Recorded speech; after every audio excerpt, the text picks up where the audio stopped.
ప్రజలకు సంక్షేమ పథకాలను అందించడమే కూటమి ప్రభుత్వం లక్ష్యమని రాష్ట్ర public accounts committee chairman MLA Pulaparthi Ramanjaneyulu అన్నారు. కూటమి ప్రభుత్వం రేషన్ నిత్యావసర సరుకులను రేషన్ షాపుల ద్వారా అందించే కార్యక్రమాన్ని భీమవరం మేంటేవారి తోటలోని రేషన్ షాపులో ఎమ్మెల్యే పులపర్తి ఆర్డీఓ ప్రవీణ్ కుమార్ రెడ్డి ప్రారంభించారు.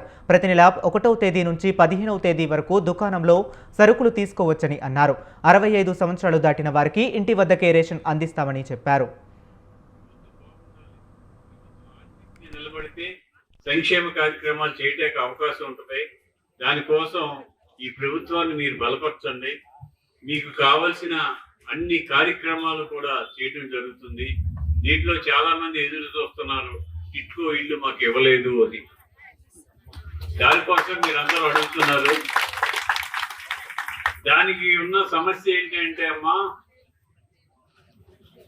2014-19లో మేము ఇల్లు కట్టాం, 80% పూర్తి చేశాం.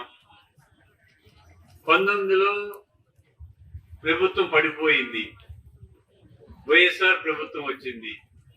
19 నుంచి 24 వరకు ఒక్క పైసా పని చేయలేదు. దాంట్లో